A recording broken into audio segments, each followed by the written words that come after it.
Hey, welcome back. It's day 225 of a screenwriter's journey, and oh my goodness, I wrote this on March 19th. Today is June 25th.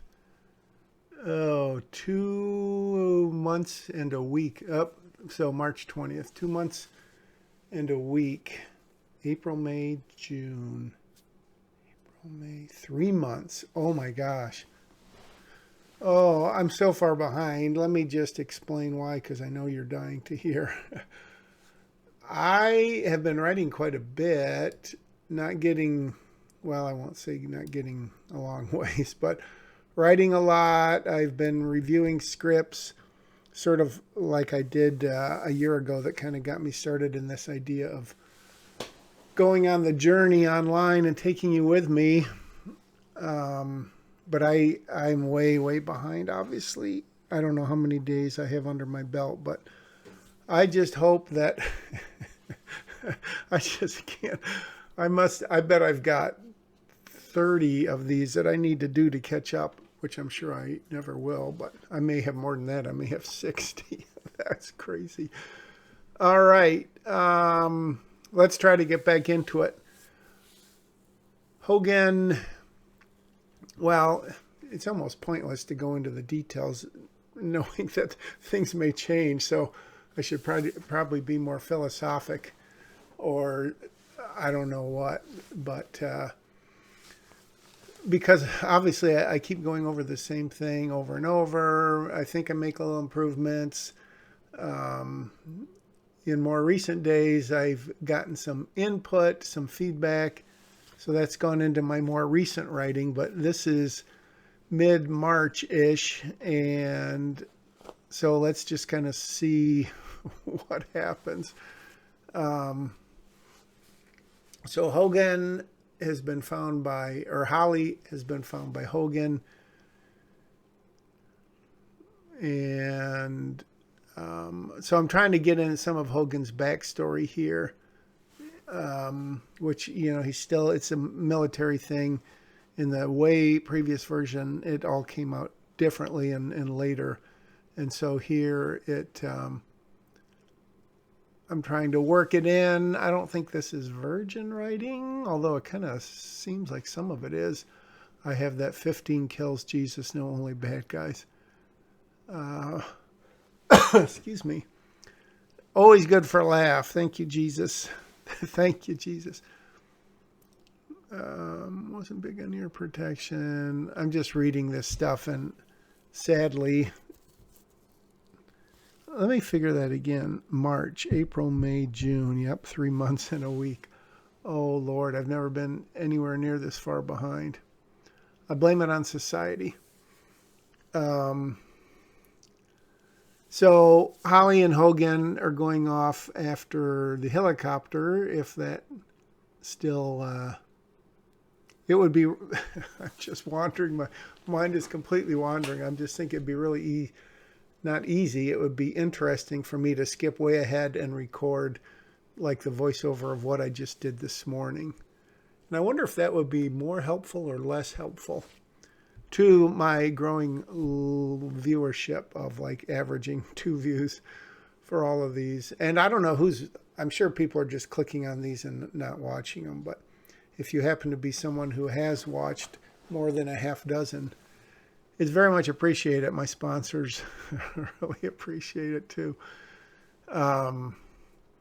So yeah, you wonder if it would be more interesting or more useful to skip a bunch of these and go right to the more current ones, or if it's more interesting because you have obviously I have a lot more objectivity looking back at something I did long ago, just like is the case with everyone. Or if you read someone else's script, you have no idea what it is, and you can be a lot more objective. It's definitely easier, here's a revelation for you, to to review and give insightful, pithy, constructively critical comments on someone else's script than it is to write one of your own.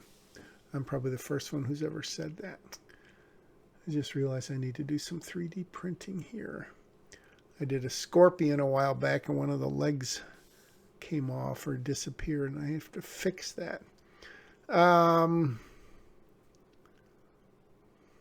So they're going after the helicopter. One thing, you know, from a budgetary standpoint that I've mentioned is this whole thing about the helicopter. It's one thing to get a helicopter to fly over and either pay them or find stock footage, which I don't know how many films would go to the cheapness of stock footage, as opposed to having the helicopter come in, land, people get on it, all that kind of stuff, as opposed to not showing the helicopter. Or in this case, I think I have that one scene in the helicopter with Rachel and the two guys, and then Lexi and... What? Yeah, I still have that. Sorry. Speaking of helicopters, I hear one outside right now.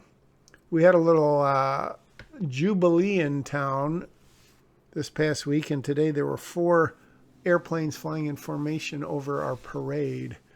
We did not stay for the parade, but we did see the airplanes fly over in formation, not like F-14 fighters, just regular old airplanes. But it was cool to see them, 4-plane diamond formation. So going back to the helicopter, it's obviously really cheap not to even have a helicopter. And then you get back to the old, oh, well, don't write the script for a certain budget, which of course is silly because that's the real world. One thing I could mention to take up time is that the person, the actress that I'm writing Holly in mind for, I have a feeling that sentence is messed up. I just saw her in a movie, her kind of first starring role. I guess you would say starring, co-starring, starring. And it's kind of funny. I'm thinking of that while I'm writing the script, and I'm saying, how's this going to influence what I write, if at all? And the reason I say that is she has very good expressions, very good looks, you know, angry, excited, scared, whatever. Her line delivery is not stellar, and you never know if that's the dialogue that the lines that she's given to read, or she's still working. She's not an accomplished actress by any means, but I think has definitely has good potential. So as goofy as it might sound, that it has sort of influenced some of my thinking on as I write this, and thinking, how's she going to deliver that line? I hate to say that. It's probably not something that I should admit to. Anyways, so where does that leave us? I'm literally wasting your time. But you can see what I'm writing, and that's the important part. The commentary is secondary, especially since I haven't had a lot of insightful things to say lately, I feel like.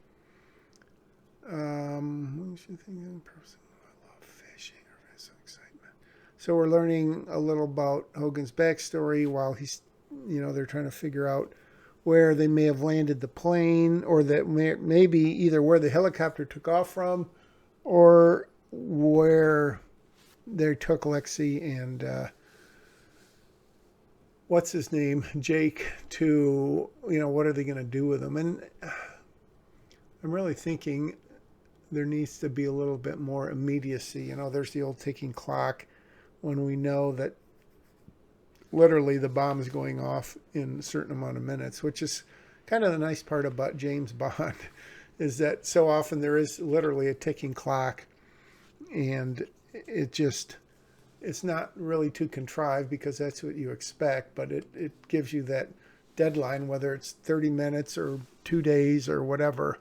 And so there is a ticking clock in some sense if and when we find out how long it's going to be before Lexi's father arrives and whisks her away. And so I'm thinking of ways to kind of raise the stakes there It could be because of some feedback I've gotten in the recent days, which again makes commentating on these old scripts just really hard. And the more I think about these, not old scripts, but old screen recordings, the more I think about this, I hate to say it, for you faithful viewers, I don't know if this is just totally useless. I could just wait till the script is completely done. I mean, if times the nth degree this ever gets sold and made, then there could be not a huge demand for this, but at least some demand for it. But I mean, no one in their right mind or even in their wrong mind is going to sit through 200 and what is now 25 days. And frankly, I mean, I wouldn't be surprised if this ends up with 300 days of writing, which is just absurd. I'd like to hear from people how many days any given person has spent on any given script. Maybe I'll ask that in the screenplay or screenwriters, whatever it is, Facebook group. I'm sure people do not keep track, which is the one good thing about this whole experience and undertaking, is that it forces one to keep track. And it's not a perfect keeping track, but it's pretty close. So I think what I was saying is, if it ever got sold, then there may be enough demand, as little as it would be, to go back and do a bunch of these voiceovers. Because I always ask myself, and people have said, hey, why don't you write instead of doing these voiceovers and releasing these silly things? Because I was doing it on a daily basis, obviously, for a long time, releasing them and, not garnering a whole lot of attention. But that's sort of the way the story goes. So I don't know. It just feel like what I'm working on in the present day, June 25th, it's so much different than this. So the question is seeing that evolution of writing and the new ideas, is that something that is of utility to people? Will writers learn anything from that? Or will they just realize, hey, this is not the way to do it? You do not have to spend this much time if you put more forethought into what you're writing, which you can certainly make the argument for. And I probably should heed too. But I do see that this day is coming to an end, so I'm just going to wrap up by saying I did not speak much about the script today, and there's a good reason for that. See ya!